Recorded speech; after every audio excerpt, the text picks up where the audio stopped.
Hello members, आज हम देखेंगे किस तरीके से ईसा 3.0 एग्जाम को फर्स्ट अटेम्प्ट पे बिना कोई ज्यादा टाइम वेस्ट करे आप क्लियर कर सकते हैं। तो ये जो पूरा वीडियो रहेगा इसमें हम पूरी कंप्लीट स्ट्रेटजी डिस्कस करेंगे, किस तरीके से हमें वीडियो लेक्चर्स देखने हैं, किस तरीके से उसकी प्रैक्टिस करनी है, कितने क्वेश्चंस प्रैक्टिस करनी है, कैसा क्या हमारा शेड्यूल रहेगा, वो हम पूरा इस वीडियो में डिस्कस करने वाले हैं। तो चलिए हम शुरू करते हैं। देखिए, तो हमें ये स्ट्रेटजी फॉलो करनी है, टू स्टेप फॉर्मुला स्ट्रेटजी। ये हम क्यों फॉलो करना चाहते हैं? How to clear ISA 3.0 first attempt without spending much time. अब देखिए यहाँ पे ये फर्स्ट अटेम्प्ट में मैं क्यों फोकस कर रहा हूँ और टाइम पे मैं क्यों फोकस कर रहा हूँ उसमें। फर्स्ट अटेम्प्ट इसलिए बोल रहा हूँ क्योंकि ऑन एन एवरेज एक चार्टर्ड अकाउंटेंट को 4 to 5 अटेम्प्ट्स लग जाते हैं इस एग्जाम को क्लियर करने में। तो हमारा फोकस रहना चाहिए कि हम जिस तरीके से सीए फाइनल को फोकस कर रहे रहते हैं कि हम फर्स्ट अटेम्प्ट में क्लियर करें, हमारा वीसा में भी वही फोकस रहना चाहिए कि हमें फर्स्ट अटेम्प्ट में क्लियर करना है। सेकंड इंपॉर्टेंट थिंग है टाइम। टाइम इसलिए बहुत ज्यादा इंपॉर्टेंट हो जाता है क्योंकि अब आप स्टूडेंट लाइफ से हटकर अब आप प्रोफेशनल लाइफ पे आ चुके हैं और प्रोफेशनल लाइफ में अब आपके साथ टाइम की दिक्कत चालू होगी कि आपको ऑफिस में टाइम नहीं मिल रहा है पढ़ने के लिए, या आप अपने कोई ऑफिस की जगह आप अगर खुद का कुछ काम कर रहे हैं उसके साथ अगर आपको टाइम नहीं मिल रहा है, तो यहाँ पे टाइम की जो दिक्कत है उसको सॉर्ट आउट करने के लिए ही ये वीडियो लेक्चर्स और क्वेश्चन आंसर्स जो क्वेश्चन बैंक है उसका ये पूरा पैकेज तैयार किया है, ताकि आप कम से कम टाइम पे ये पूरे सिलेबस को कवर कर सके, 100% कवर कर सके विद 100% प्रैक्टिस के साथ। तो अब देखते हैं कि अभी और ये हम स्ट्रेटेजी क्यों फॉलो करें, इसका कोई प्रूफ है क्या कि ये करने से होगा? तो जी हाँ, ये स्ट्रेटेजी टेस्टेड है थाउजेंड्स ऑफ सीए मेंबर्स के द्वारा। थाउजेंड्स ऑफ सीए मेंबर्स इस स्ट्रेटेजी को फॉलो करके ये एग्जाम को क्लियर कर चुके हैं और इवन ऑल इंडिया रैंकर्स भी, ऑल इंडिया रैंक 1 और ऑल इंडिया रैंक 2 भी ये स्ट्रेटेजी को फॉलो करके लाया है। तो इसीलिए हम इस स्ट्रेटेजी को ट्रस्ट कर सकते हैं। तो चलिए अब ये जो टू स्टेप फॉर्मुला को फोकस करते हैं, उसमें पहला स्टेप होता है वीडियो लेक्चर। तो वीडियो लेक्चर्स यहाँ पे आपको टोटल 39 आवर्स की वीडियो लेक्चर्स यहाँ पे आपको मिलते हैं, जो कि हर एक चैप्टर को इन डेप्थ कवर किया गया है इन वीडियो लेक्चर्स। तो एक चैप्टर का आपको एक वीडियो मिलेगा और उसपे आपको ये इन डेप्थ पूरा कवरेज मिलेगा, और जिससे कि आपकी जो पूरी मॉड्यूल्स है, टोटल 6 मॉड्यूल्स होती है और 6 मॉड्यूल्स इसमें कवर हो जाएगी। इनफैक्ट 6 मॉड्यूल्स के अलावा आपको बेसिक्स कांसेप्ट क्लियर करने के लिए एक मॉड्यूल 0 नाम से एक एक्स्ट्रा फोल्डर मिलेगा, जो कि मेरे द्वारा बनाया गया है। एक एक्स्ट्रा फोल्डर नाम दिया गया है, और जबकि वो है क्या, वो है ई लर्निंग फोल्डर। तो जो ई लर्निंग में बेसिक कांसेप्ट्स रहते हैं, कंप्यूटर्स, हार्डवेयर, नेटवर्क, उससे रिलेटेड भी यहाँ पे आपको वीडियो लेक्चर्स मिलेंगे, ताकि आप अपने बेसिक कांसेप्ट ई लर्निंग अगर आपने ढंग से नहीं पढ़ा है उसको, उसमें पीपीटीज जो थी वो अगर आपको नहीं समझ में आ रही है, तो आप ये वीडियो लेक्चर्स की मदद से अपने बेसिक कांसेप्ट्स भी उससे क्लियर कर। तो आपने वहां पे बेसिक कांसेप्ट क्लियर कर लिए, फिर आपने ये वीडियो लेक्चर्स देखना चालू करें। तो ये पूरा हमारा स्ट्रेटेजी रहता है वीडियो लेक्चर से रिलेटेड, और इसको हम इन डिटेल देखेंगे कि इसके और क्या फीचर्स और किस तरीके से ये दिखता है। तो हम चलते हैं इसको देखने के लिए हमारे फोल्डर पे, किस तरीके से हमें ये फोल्डर मिलेगा। तो यहाँ पे आपको फोल्डर जो मिलने वाला है वो ये है, दिशा 3.0। दिशा 3.0 नाम से फोल्डर आपको मिलने वाला है, और ये जो फोल्डर है इसके अंदर ये देखिए मल्टीपल फोल्डर्स बने हुए हैं, जो कि ये चैप्टर्स, ये मॉड्यूल्स के। तो यहाँ पे टोटल 1 से लेकर यहाँ पे टोटल 6 मॉड्यूल, और ये जो मॉड्यूल 0 है ये ई लर्निंग का है, जिसके अंदर आपके बेसिक कांसेप्ट मिलेंगे। साथ में आपको एक लैब मैनुअल्स का भी आपको एक फोल्डर मिलता है, जिसमें कि कोविड से रिलेटेड आपको वीडियो मिलेंगे, जिसमें कि आप सबसे पहले किस तरीके से उनकी जो कोविड की फाइल्स है उसको आप रीड कर सकते हैं। तो ये सारी चीजें आपको इस फोल्डर पे मिलेगी। जैसे कि यहाँ पे ये एक वीडियो है कोविड से रिलेटेड, कोविड 2019 को एक्सप्लेन करते हुए, जो कि आपको उसकी फाइल्स को समझाएगा कि किस तरीके से उस फाइल्स को आप यूज कर सकते हैं। ये तो था लैब मैनुअल। उसके बाद आपको यहाँ पे मॉड्यूल 0 मिल रहा है, जिसमें कि ई लर्निंग है। देखिए मॉड्यूल 0 में भी आप एक चीज और समझ लीजिए, अगर आपको बेसिक कांसेप्ट एकदम नहीं देखना है, आपके पास टाइम एकदम कम है, आप बेसिक कांसेप्ट ही नहीं देखना चाहते हैं, तो मेरा यहाँ पे एक और आपको वीडियो मिलेगा, जो कि है यहाँ पे revision of complete e learning. ये जो रिवीजन है ये 2 आवर्स का वीडियो है, रिवीजन वीडियो। तो ये आप सीधा 2 आवर्स का रिवीजन वीडियो देख सकते हैं, जिससे कि आपके जो बेसिक कांसेप्ट्स हैं वो पूरे क्लियर हो जाएंगे।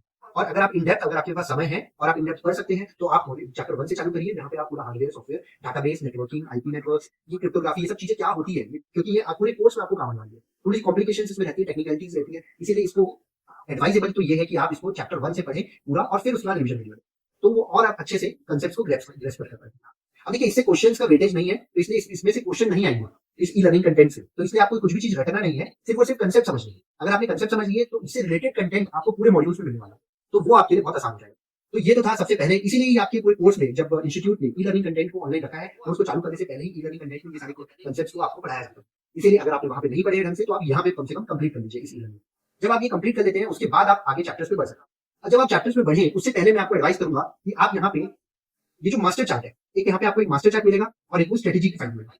ये हमारे पास मास्टर चार्ट है, और मास्टर चार्ट में हम इस तरीके से एक एक चैप्टर का यहाँ पे आपको एक एक चार्ट मिलेगा, जो कि उस पूरे चैप्टर को कवर करता है कि इस चैप्टर में क्या क्या है, क्या क्या मेन कंसेप्ट है जिसको हमें ध्यान देना है। और साथ में आप आगे बढ़ेंगे तो आपके पास जो पूरा कंटेंट कोर्स है उसका भी मास्टर चार्ट। तो ये आप सबसे पहले प्रिंट करके रख लीजिए अपने साथ, क्योंकि अगर ये जब आप प्रिंट करके अपने साथ रखेंगे और फिर आप वीडियो लेक्चर्स को देखेंगे, तो आप उसकी मैपिंग अपने दिमाग में बना पाएंगे कि कहाँ पे क्या चल रहा है, कौन से लेक्चर्स पे हम कहाँ तक पहुंच चुके हैं। तो ये सारी मैपिंग आपके दिमाग में क्लियर रहनी चाहिए। और मैं अभी भी पहले भी क्लियर कर दूं कि ये पूरा आपको स्टडी चैप्टर वाइज ही करना है, कोई इसका शॉर्टकट नहीं है कि हम किसी ने आपको बोला कि अरे मैं तो ये क्वेश्चन बैंक किया था और मैं पास हो गया, तो ये सब भ्रम में मत रहिएगा, ऐसा कुछ नहीं होता है। आपको प्रॉपर इसमें स्टडी करनी है, चैप्टर वाइज आपको वीडियोस देखने हैं, और फिर चैप्टर वाइज आपको क्वेश्चन आंसर सॉल्व करने हैं। इसका कोई आपको 400-500 क्वेश्चंस का क्वेश्चन बैंक दे, जिससे कि वो बोले कि आप ये बस पढ़ लो पास हो जाएंगे, तो ऐसा नहीं है। हमारे पास इन डेप्थ आपको मिलेगा क्वेश्चन बैंक, जो कि 3000 क्वेश्चंस का है, और वो उसके साथ साथ आपको कवर करने हैं चैप्टर्स के साथ साथ, तब जाके ये पूरा कोर्स कवर होता है। और आप टेंशन मत लीजिए, आपको ज्यादा टाइम नहीं लगने वाला है, क्योंकि इतना आसान हो जाएगा वीडियो लेक्चर्स के साथ। या आप एक लेक्चर देखेंगे और उससे रिलेटेड क्वेश्चन सॉल्व करेंगे, तो जितना देर आपको लेक्चर देखने में लगता है उतनी देर में आपका क्वेश्चन आंसर्स भी सॉल्व हो जाएंगे। तो टोटल अगर हम देखें तो हमारे पास टोटल 39 आवर्स है, जो कि वीडियो लेक्चर्स में। तो हम ये भी मान लेते हैं 39 आवर्स हमें वीडियो लेक्चर्स में लगेंगे, प्लस 39 आवर्स हमें क्वेश्चन आंसर सॉल्व करने लगेंगे। तो इतना समय तो हम निकाल ही सकते हैं, क्योंकि अगर हम मल्टीपल अटेम्प्ट्स का अगर देखें तो हमारे लिए वो ज्यादा टाइम टेकिंग है। एग्जाम देने जाना, एग्जाम फॉर्म भरना और उसके बाद उससे रिलेटेड एक दो दिन पहले समय निकालना पढ़ने के लिए। तो अगर आप देखें तो अगर आप हर एग्जाम में एक दो दिन भी समय निकालते हैं, तो अगर आप ओवरऑल 4 अटेम्प्ट में पास हो रहे हैं, 5 अटेम्प्ट में पास हो रहे हैं, और फिर आप उसके पहले 2-3 दिन पढ़ रहे हैं, फिर एग्जाम फॉर्म भरने में टाइम वेस्ट हो रहा है, एग्जाम देने जाने में 1 दिन टाइम वेस्ट हो रहा है, तो अगर आप ऐसे देखें तो आपका ओवरऑल 5 डेज आपका वेस्ट हो जा रहा है। और 5 डेज अगर आप 5 अटेम्प्ट तक लगा रहे हैं तो आपका 25 डेज वेस्ट हो रहा है इसको पूरा क्लियर करने में। तो इससे बेटर है कि आप ये पूरा जो दिन है इसको एक ही अटेम्प्ट में, सिंगल अटेम्प्ट, फर्स्ट अटेम्प्ट पे ही आप ये टाइम देने की कोशिश करें। फर्स्ट अटेम्प्ट में अगर आप ये कोशिश करेंगे तो ये जो दिन है अगर आप इनमें दे देते हैं तो 25 दिन में आपको पूरा दिन भी पढ़ने की जरूरत नहीं पड़ेगी। आपके पास जो टोटल 80 आवर्स है, ये जो 39 + 2 आवर्स हम यहाँ पे रिविजन कर लेते हैं, तो यहाँ पे 80 आवर्स है। और अगर हम देखें 25 डेज भी अगर हमें लेना है, और अगर हम इसको बोले कि 25 भी नहीं, एक अटेम्प्ट और कम कर देते हैं, 4 अटेम्प्ट्स के हिसाब से अगर हम देखें 20 डेज में भी अगर कवर करें, तो 20 डेज में कवर करने के लिए हमें 4 आवर्स भी अगर हम पढ़ेंगे, 4 आवर्स अगर हम यहाँ पे इस 80 आवर्स को अगर हम डिवाइड कर दे 4 आवर्स की ब्रैकेट में, तो ये हम 20 डेज में कवर कर सकते हैं। तो ये रहा, इस तरीके से आप ये स्ट्रेटेजी बना सकते हैं। अब आप दिन को काउंट कर लीजिए, आपके पास कितना समय है दिन में। अगर आपके पास कम समय है और दिन में, तो आप दिन बढ़ा दीजिए। आप 20 की जगह 40 डेज तक प्रिपरेशन करिए, 22 आवर्स का। या तो आप ये टारगेट बना सकते हैं कि मैं डेली एक चैप्टर कंप्लीट करूंगा। तो अगर आप एक चैप्टर भी कंप्लीट करते हैं विद क्वेश्चंस, जो कि आपके 2 आवर्स में आराम से हो जाएंगे, तो आप इस तरीके से करते हैं तो 40 डेज में आपका पूरा कोर्स कवर हो जाएगा, कंप्लीट पूरा कोर्स हो जाएगा, जिसमें कि आपको ज्यादा समय नहीं लगेगा। और अब अगर आप चाहते हैं कि नहीं, मैं एग्जाम के में बहुत कम टाइम बचा एग्जाम में, तो मैं दिन भर भी पढ़ने के लिए रेडी है, तो अगर आप दिन भर भी पढ़ने के लिए रेडी है तो फिर तो आप 1 वीक में भी इसको कवर कर सकते हैं। इसीलिए यहाँ पे लिखा गया है कंप्लीट इन 1 वीक। एक वीक में भी इस पूरे कोर्स को किया जा सकता है। पर आपको ये कोर्स मिलता है 6 मंथ्स की वैलिडिटी के साथ। तो मैं तो ये बोलूंगा कि आपको 6 मंथ्स तक टाइम मिल रहा है, यहाँ पे वैलिडिटी मिल रही है, तो आप पहले से ही चालू करिए। अगर आप पहले से करेंगे और फिर रिवाइज कर लेंगे तो आपका कंसेप्ट और क्लियर हो जाएगा। फिर आपको यहाँ पे चार्ट्स एंड डायग्राम्स, जैसे कि मैंने बताया आपको कि मास्टर चार्ट्स आपको मिल रहा है, आप वो प्रिंट करके रख सकते हैं पहले से। और यहाँ पे सारे जो वीडियोस है वो इस तरीके से हिंदी में एक्सप्लेन कर रहा हूँ मैं, जैसे कि मैं अभी आपको एक्सप्लेन कर रहा हूँ, इसी तरीके से पूरा कोर्स को एक्सप्लेन किया गया है, तो आपको समझने में कोई दिक्कत नहीं आएगी ये कोर्स।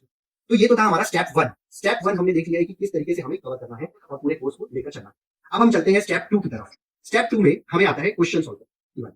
तो क्वेश्चन सॉल्व करने के लिए मैं आपको ले चलता हूँ आपको क्वेश्चन सॉल्व करने के पोर्टल पे, जो कि है prokhata.com, prokhata.com। इस वेबसाइट पर आना है और इस वेबसाइट पे आपको लेफ्ट मेनू पे, ये जो लेफ्ट मेनू है, यहाँ पे आपको डैशबोर्ड का बटन मिलेगा। यहाँ से आप एक्सेस कर सकते हैं क्वेश्चन बैंक को। अगर आपने अभी परचेज नहीं किया है तो परचेज करने के लिए आप नीचे आके, ये प्रोडक्ट पेज है दिशा का, यहाँ पे आप प्रोडक्ट पेज पर क्लिक कर सकते हैं। प्रोडक्ट पेज पर क्लिक करने के बाद इस तरीके से आपको एक प्रोडक्ट पेज दिखेगा, जिसमें कि दिशा से रिलेटेड सारी इन्फॉर्मेशन कैसे है, यहाँ पे आपको ये भी मिल जाएगा कि किस तरीके से पढ़ना है। इसकी स्ट्रेटेजी भी आप यहाँ से डाउनलोड कर सकते हैं। क्या ये कंप्लीट जो मैं आपको स्ट्रेटेजी समझा रहा हूँ, वो स्ट्रेटेजी यहाँ से आप डाउनलोड कर सकते हैं। प्लस हमारा और टेक्नो ऑडिटर्स का ग्रुप है। देखिए, ये सारे जितने भी ऑडिटर्स है, ये टेक्नोलॉजी लवर्स है, जिनको बहुत ही पसंद है कि नई नई टेक्नोलॉजी से इंटरेक्ट करना और उनको समझना। तो ये वैसे लोगों की कम्युनिटी है, और उस कम्युनिटी को आप ज्वाइन करना चाहते हैं तो आप यहाँ पे इसकी लिंक है व्हाट्सएप ग्रुप की और टेलीग्राम की, तो आप इस लिंक से उस ग्रुप में भी ज्वाइन कर सकते हैं। फिर नीचे आते हैं, अगर आप एकदम बेसिक, अभी आप एग्जाम ओरिएंटेड नहीं देख रहे थे, अगर आप एग्जाम पढ़ना ही चाहते हैं अभी और आपने चालू नहीं किया ये पूरा कोर्स, तो आप ये वाले सेक्शन पे आके पूरे स्टेप्स को देख सकते हैं। इससे रिलेटेड वीडियो भी है, उसको भी आप देख सकते हैं, और यहाँ पे सारे स्टेप्स है, प्लस उसकी लिंक भी दी हुई है। यहाँ पे आप क्लिक करके डायरेक्टली डिजिटल लर्निंग हब के वेबसाइट में जाकर वहाँ पे कोर्स भी परचेस कर सकते हैं दिशा का, जो कि इंस्टीट्यूट की वेबसाइट है। और उसके बाद यहाँ पे सारे स्टेप्स दिए हुए हैं, किस तरीके से आपको लर्निंग करना है। तो इस तरीके से आपको वहाँ डैशबोर्ड में प्रोडक्ट दिखता है पोस्ट क्वालिफिकेशन कोर्स में, जहाँ पे आपको सबसे पहले ई लर्निंग कंप्लीट करना रहता है। और फिर ई लर्निंग कंप्लीट करने के बाद आप जब कंप्लीट कर लेते हैं, तब ये सेकंड ऑप्शन आता है, जिसमें कि रजिस्ट्रेशन लेना पड़ता है प्रोफेशनल ट्रेनिंग बैच। तो ई लर्निंग के बाद यहाँ पे प्रोफेशनल ट्रेनिंग चालू होती है। तो इस तरीके से यहाँ पे बैचेस लॉन्च होते रहते हैं। तो उसमें ये ऑप्शन रहता है कि आप वहीं पे पेमेंट करके वहाँ पे उस बैच को सिलेक्ट कर सकते हैं। ये यूजुअली 20-21 तारीख, हर महीने की 20-21 तारीख के आसपास ये बैचेस लॉन्च होती है। तो आप उस समय जाके इस वेबसाइट पे विजिट करें और उस समय ये बैच को एनरोल करना है। तो ये तरीका है किस तरीके से प्रोफेशनल ट्रेनिंग करना है। और फिर उसके बाद आता है ईटी और ईटी 2 एग्जाम, जो कि साल में 2 बार होती है। जैसे सीए फाइनल की एग्जाम होती है, उसी तरीके से ये भी एग्जाम होती है। ईटी जो एग्जाम है वो आपको मई के अराउंड मिलेगी और नवंबर के अराउंड मिलेगी। वैसे ईटी जो एग्जाम है वो आपको यहाँ पे जून जुलाई के अराउंड मिलेगी, और वहाँ पे दिसंबर जनवरी, फिक्स नहीं रहती, आगे पीछे कभी कभार होता रहता है। तो ये इस तरीके से आपको ये 2 एग्जाम मिल जाएगी, जिसमें कि 60% आपको स्कोर करना पड़ता है। मतलब समझ लीजिए सीए फाइनल में जो आप एग्जामिशन लाते हैं, वो यहाँ पे कंपलसरी है एग्जामिशन लाना। अगर आप एग्जामिशन नहीं लाते हैं, मतलब आप फेल हो जाएंगे।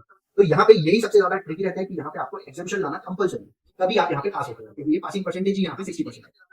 तो ये था यहाँ पे किस तरीके से आपको ये कोर्स करना है, इसकी जानकारी भी आप ये पेज में आकर ले सकते हैं, और वहाँ पे क्लिक करके सारी जगह पे आप पहुंच सकते हैं कैसे कैसे आपको करना है। प्रोफेशनल ट्रेनिंग के दौरान आपको प्रोजेक्ट रिपोर्ट्स वगैरह भी बनानी रहती है, तो आप यहाँ पे आके प्रोजेक्ट रिपोर्ट से रिलेटेड भी चीजें, ये लिंक है जिसमें कि आप प्रोजेक्ट रिपोर्ट्स जितने भी प्रकार से होती है उसके सैंपल्स कुछ दिए हुए हैं कि आप वो देख सकते हैं, उसकी मदद ले सकते हैं प्रोजेक्ट रिपोर्ट्स वगैरह की। और साथ में यहाँ पे आपको ये प्रोसेस है कि प्रोफेशनल ट्रेनिंग बैच को कैसे एनरोल करें, तो उससे रिलेटेड भी यहाँ पे एक ब्लॉग बना हुआ है, उस ब्लॉग में जाके आप पढ़ सकते हैं कैसे आपको एनरोल करें। कोई भी दिक्कत आ रही है तो यहाँ पे फोरम सेक्शन बना है, जहाँ पे बहुत सारे ढेरों सवाल हैं जो आपको आ सकते हैं, वो आप जाके देख सकते हैं कि ये हमें दिक्कत आ रही है, तो उसके सवाल का जवाब इसी में दिया है। तो यहाँ पे आपको फोरम सेक्शन में उसका जवाब मिल जाएगा, और ऑलमोस्ट जवाब आपको यहाँ पे मिल जाएंगे मेरे हिसाब से, जो कि डीसा से रिलेटेड हो सकते हैं। उसके बाद यहाँ पे और अगर हम नीचे जाएं तो यहाँ आर्टिकल सेक्शन के बाद आपका डीसा एग्जाम से रिलेटेड अगर कोई जानकारी आपको चाहिए कि इसकी डेट कब आएगी, इसका एग्जाम का रिजल्ट कब आएगा, तो ये एग्जाम कब होने वाली है, ये सब जो भी क्यूरियोसिटी रहे आपको एग्जाम से रिलेटेड, तो वो आप यहाँ पे आकर क्लियर कर सकते हैं। यहाँ पे आपको ईटी एग्जाम अनाउंस हो गई है तो यहाँ पे दिख जाएगी, उसका रिजल्ट कब आएगा दिख जाएगा, एक्सपेक्टेड डेट भी होगी तो वो दिख जाएगी। यहाँ पे ईटी के एग्जाम कब होगी तो एक्सपेक्टेड डेट यहाँ पे आपको दिख जाएगी। ये एक्सपेक्टेड डेट कैसे निकलती है, लास्ट ईयर के हिसाब से निकलती है, या पीछे उसके पिछले साल के हिसाब से जो एवरेज आ रहा है उसके हिसाब से यहाँ पे निकलती है कि यूजुअली किस तारीख को एग्जाम होती है। फिर आप यहाँ पे कुछ कई सीनियर मेंबर्स जिन्होंने रैंकर्स भी लाए हैं, जो टॉप करे, उन लोगों ने किस तरीके से इसमें पढ़ाई करी और किस तरीके से इस एग्जाम को क्लियर करा, वो यहाँ पे आप रिव्यू सेक्शन में आकर देख सकते हैं। रीड मोर पे क्लिक करेंगे तो उससे उनसे रिलेटेड डिटेल्स आपको दिख जाएगी। तो यहाँ पे बहुत सारे मेंबर्स हैं, आप बहुत सारे रिव्यूज यहाँ पे देख सकते हैं, जिसमें कि आपको मिलेगा कि उन लोगों ने किस तरीके से इस कोर्स को पढ़ा हमारे साथ प्रो खाता में और उन्होंने क्लियर किया एग्जाम। फिर यहाँ पे कुछ डेमो वीडियोस भी आपको मिल जाएंगे, इस पे आप क्लिक करेंगे तो डेमो वीडियोस पर आप जा सकते हैं। और फिर प्रोजेक्ट रिपोर्ट्स का कुछ सैंपल देखना चाहते हैं तो यहाँ पे आप उसके सैंपल्स देख सकते हैं। तो ये तो था, अगर परचेज नहीं किया है तो आपको किस तरीके से परचेज करना है उसका डेमो, और आप यहाँ पे एड टू कार्ट करके आप कूपन्स का यूज कर सकते हैं, तो डिस्काउंट अगर चल रहा होगा तो, और लिमिटेड टाइम के लिए डिस्काउंट रहता है, तो आप कोशिश करेंगे जल्द से जल्द आप अगर ये वीडियो देख रहे हैं तो इसको ऑप्ट करिए। और उसके बाद आप चेकआउट कर सकते हैं, किसी भी मीडियम से आप पेमेंट करिए, सारा कुछ एक्सेप्टेबल है, क्योंकि वहाँ पे पेमेंट गेटवे के थ्रू आपको करना है। और वो पेमेंट गेटवे के थ्रू आपका पेमेंट हो जाने के बाद आपको ईमेल में आपको वो लिंक आ जाएगी जिसमें कि आपको लेक्चर्स मिलेंगे, और साथ में आपका डैशबोर्ड भी तैयार हो जाएगा, जो कि आपको यहाँ से एक्सेस करना है। अब यहाँ पे ये सेकंड ऑप्शन है, होम के बगल में डैशबोर्ड, ये जैसे ही मैं क्लिक करता हूँ तो ये आपका पर्सनल डैशबोर्ड बन रहा है। तो यहाँ पे अभी तो ये प्रो खाता एडमिन का डैशबोर्ड खुल रहा है, पर यहाँ पे आपके नाम का डैशबोर्ड खुलेगा, जो जिसमें कि आप क्वेश्चन आंसर्स प्रैक्टिस कर सकते हैं। Thank you so much.